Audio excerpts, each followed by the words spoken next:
going on, Jerome's? So a storyline that was floating beneath the surface as the Vikings entered day 3 is that the Vikings were probably going to make a move for their backup quarterback for JJ McCarthy. Now, Kirk Cousins had been floated about, as well as Aiden O'Connell from the Raiders. O'Connell, whatever. But we had our heart set on slinging Sam Howell, a.k.a. America's new quarterback.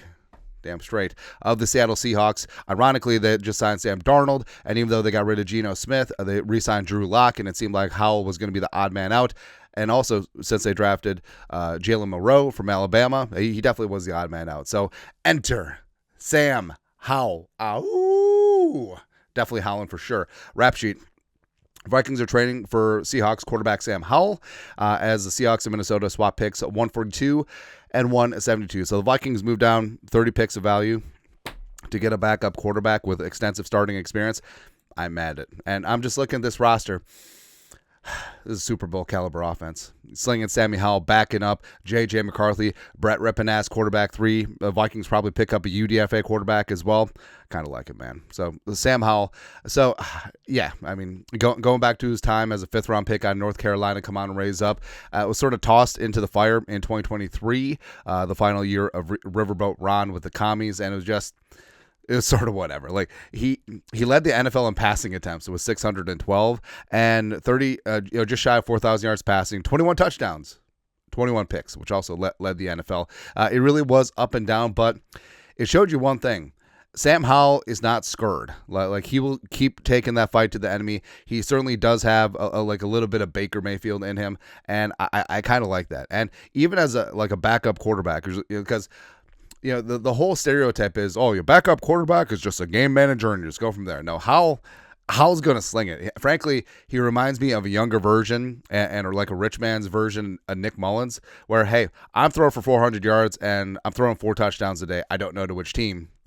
That's basically Sam Howell. And what Howell brings is only 24 years old. He's going to be 25 when the season starts in September. 18 games of starting experience. Now, some good, some bad, but he certainly has that in his back pocket. And given the choice between Aiden O'Connell and Howell, I'm taking Howell every day. It does show some poise in the pocket, and he will fire that effing pigskin. Like this is not a check down guy. This is not we're just gonna. You don't go broke taking a profit. This is hey, we're going downtown Julie Brown, and maybe that's something that O'Connell has to rein in. And also, I think that cleaning up his footwork will certainly help him be more accurate underneath. And I think that this is a nice project for Kevin O'Connell, Wes Phillips, as well as Josh McCown. I think that he does have upside to be a quality backup.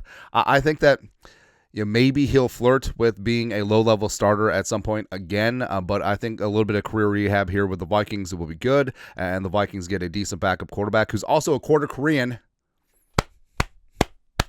Let's go, baby.